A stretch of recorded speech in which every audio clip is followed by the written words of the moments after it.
I never thought I'd go back. Not after all these years.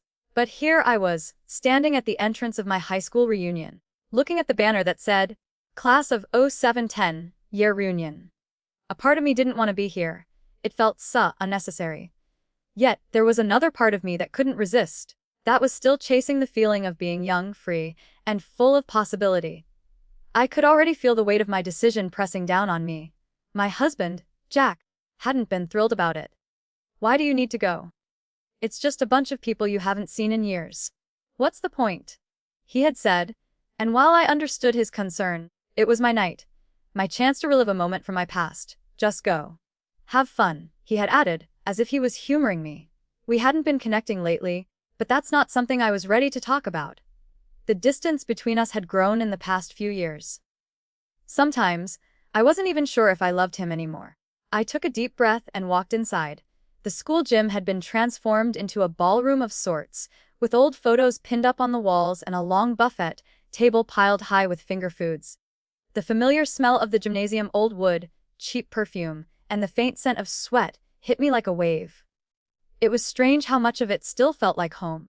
It wasn't long before I started running into people. A few friendly faces from my past, some of whom I'd kept in touch with, and others who I hadn't spoken to since graduation. There were the usual small talk exchanges. How have you been? What's new? Still living in town? I found myself nodding along, half listening, barely interested. I wanted to see him. Tim. Tim was my first love, the one I thought I'd marry after high school. But life had other plans, and we'd gone our separate ways. I hadn't seen him in a decade. It felt like fate when I finally saw him across the room. He looked so different, but at the same time, he hadn't changed at all. Tall, confident, a little older, but still carrying that mischievous smile that used to make me weak in the knees. I don't know why, but in that moment, I felt a flutter of excitement, something I hadn't felt in years. Anna. His voice broke through my thoughts, and I turned around to find him standing there, looking right at me. Tim, I said, and I immediately felt the rush of nostalgia. It's been a long time. A long time indeed, he said, grinning.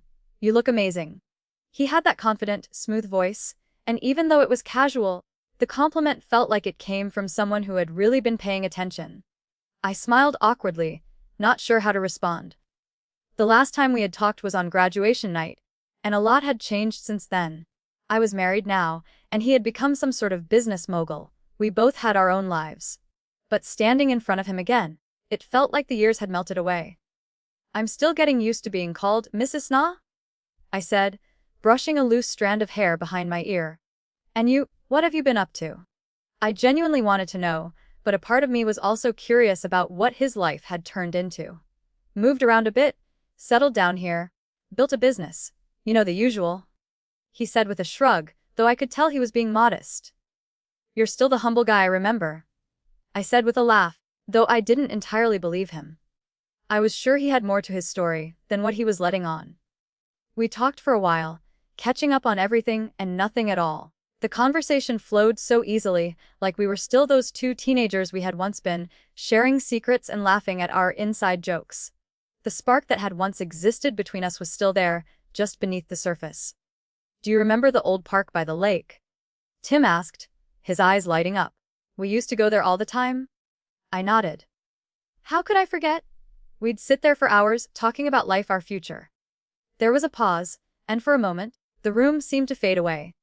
It was just the two of us, standing in a quiet corner, surrounded by people we used to know. The chemistry between us was undeniable, like we had never left that park. I was thinking about going by there after this. Tim said, his voice low. I'd love it if you joined me, just for old time's sake. I felt my heart race. It was tempting, more tempting than I cared to admit. I don't know, I said, hesitating. I glanced around the room, looking for Jack. He was still talking to a few old friends by the bar. He wouldn't mind, would he? After all, I had been here for hours already, and this was just a quick trip down memory lane, right? Tim took a step closer, his hand brushing against mine. It'll just be like old times, Anna. I promise, nothing more. The words felt like a promise. And for a moment, I let myself believe him. What harm could it do? I was just curious, just reconnecting with the past. And maybe, just maybe, I could find something that was missing in my life. I made my decision. Okay, I said, my voice barely a whisper. Let's go. We slipped out of the reunion unnoticed, and I followed him to his car. My heart was beating faster now, but I couldn't decide if it was excitement or nerves. We drove in silence for a while, the hum of the engine the only sound between us. The streets seemed familiar, yet different, like the town had changed, but we hadn't. Tim didn't ask about my marriage, and I didn't feel like bringing it up. I was still wearing the mask of the good wife, the one who was happily married, but deep down, I knew it wasn't true. I hadn't felt alive in so long. As we turned onto the road that led to the old park, the familiar sights brought a rush of memories. The worn-down wooden benches, the overgrown path that led to the lake, the swings we'd sit on for hours. Everything felt the same, but this time, it was different. This time, I wasn't that carefree teenager anymore. I was a woman with responsibilities, a wife, a person who should have known better. But in that moment, I didn't care. We got out of the car, and Tim led me down the old path. The night was warm, and the air smelled of fresh grass and water. The moon hung low in the sky, casting silver reflections over the lake's surface. Do you remember how we used to come here and talk about what we'd do when we grew up? Tim asked, breaking the silence. I nodded. Yeah, you always said you were going to run some big company, and I thought I'd be a teacher. Everything seemed so simple back then. I smiled softly, remembering those days. They felt so far away now. Funny how life works out, he said, his voice softer now. I actually did start my own company. And you're married, but I guess that's not how we imagine things, huh? I laughed nervously, trying to keep things light, but his words hit a little too close to home. It was true. This wasn't how I had imagined my life would turn out. I was married to a good man, someone who loved me, but the passion had fizzled out long ago. I didn't feel seen anymore. I guess we don't always end up where we thought we would, I replied, my voice trailing off. We reached the bench by the lake and sat down. The conversation turned quieter as we both stared out over the water, the memories of our younger selves lingering in the air. I could feel the tension between us, the weight of unspoken words. My body was on edge. Every little movement Tim made, every glance he gave me seemed to draw me closer. And I knew, deep down, that I was crossing a line, so, tell me, Tim said, his voice low, almost like a whisper. What's really going on with you, Anna? You're not the same person you used to be. I can see it. What's missing in your life? I swallowed, unsure how to answer. How could I put into words what I'd been feeling for so long? That emptiness, that hollow space inside me that had only grown over the years. I don't know, I said, finally, my voice trembling.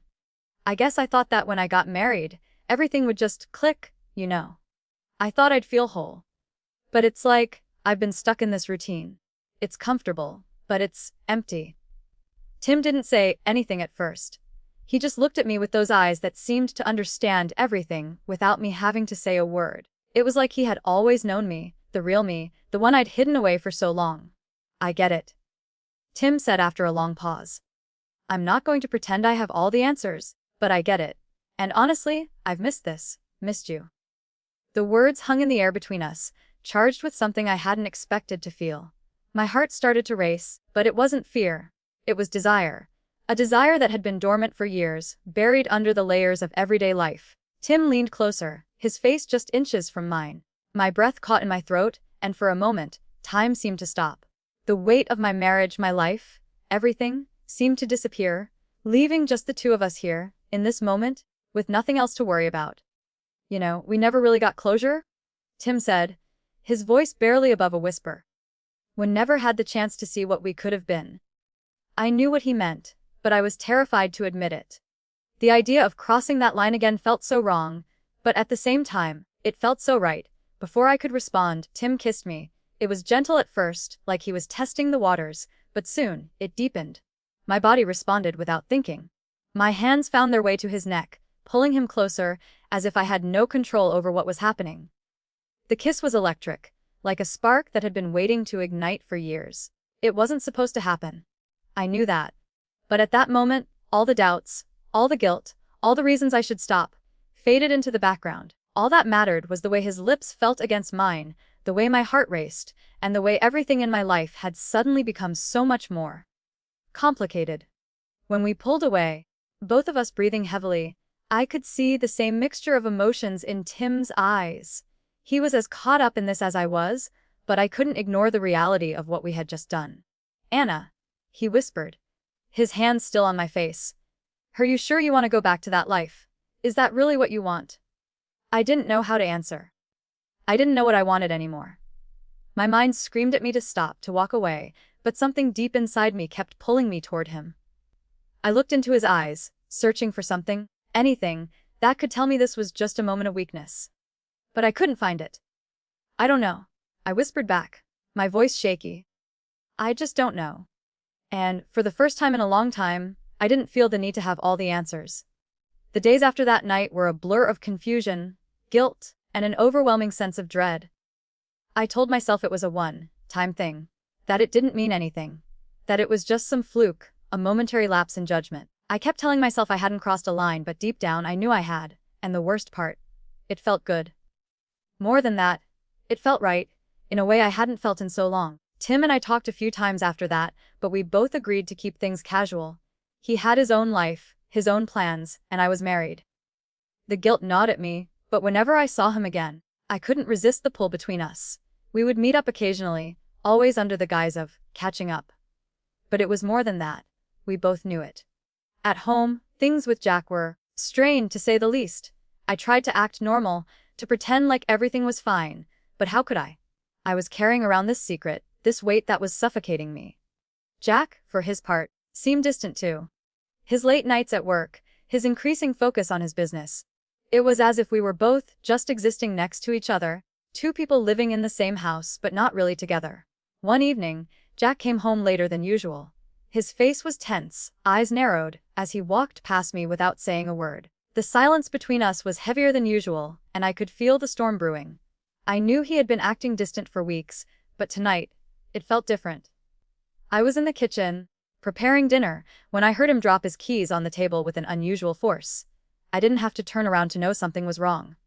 Anna, we need to talk. His voice was calm, but the tension in the air was thick. I froze, my heart pounding. I had no idea how he had found out.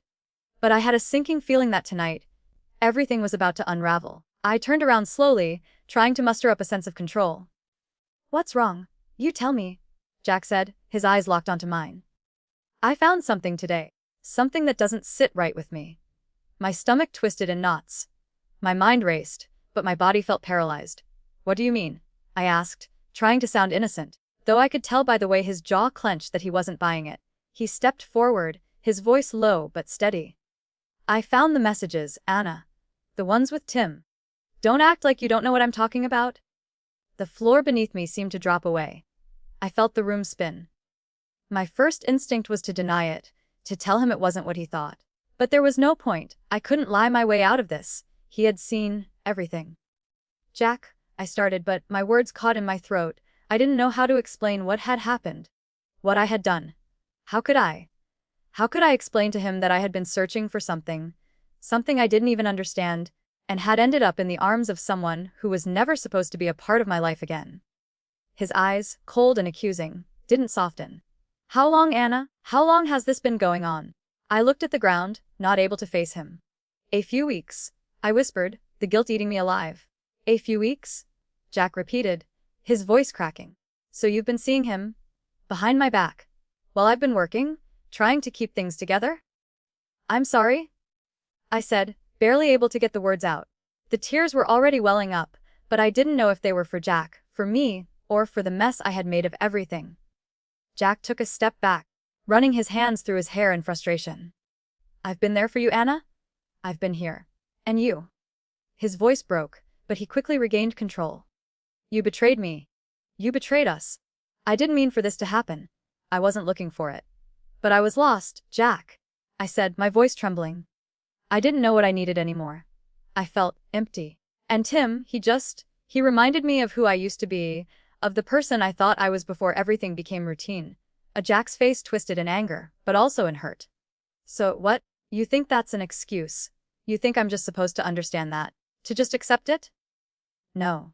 I don't expect you to accept it. I don't expect you to forgive me. My voice cracked as the tears started falling. But I do need you to understand why. I've been so lonely, Jack. We've been so distant, and I didn't know how to fix it. I wasn't trying to hurt you. He shook his head, disbelief etched across his face. You don't get it, do you? This isn't just about feeling lonely. You chose to hurt me. And that's something I can't just overlook. I tried to step toward him, to make him understand, but he held up his hand to stop me. No. You don't get to do that. Not now. Not after everything. I stood there in silence, my chest tightening, my hands shaking. I wanted to fix this. I wanted to explain, to show him how sorry I was, but I knew I had already crossed a point of no return. We're done, Anna, Jack said finally, his voice quiet but firm. I can't live like this anymore. I won't. You broke my trust, and I can't stay with someone who's done that. The words hit me like a punch to the gut. I stood frozen, unable to move or say anything. This wasn't how I had imagined this conversation going. I never thought it would come to this. Jack grabbed his jacket from the chair by the door, his eyes never meeting mine as he headed for the front door. I'll be staying at my sister's place for a while. We need some space. I need some space. Jack, please, I said, my voice barely above a whisper, but he didn't stop. The door slammed behind him, and I stood there, staring at the empty room. I had lost him, and now I had to live with the consequences of what I had done. The guilt was suffocating. The emptiness I had been trying to fill for so long was now a chasm between us. I had destroyed everything. And for what? To rekindle a flame that was never meant to be rekindled.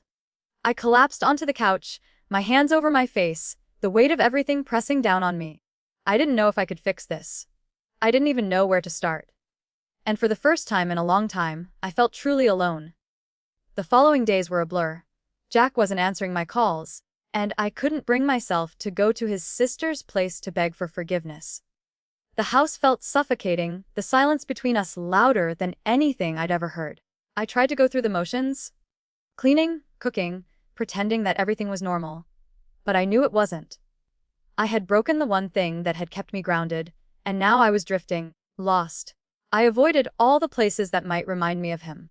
The park where Tim and I had shared that reckless night, the restaurants where Jack and I had our date nights, even the couch where we'd binge, watch TV and argue, over the remote.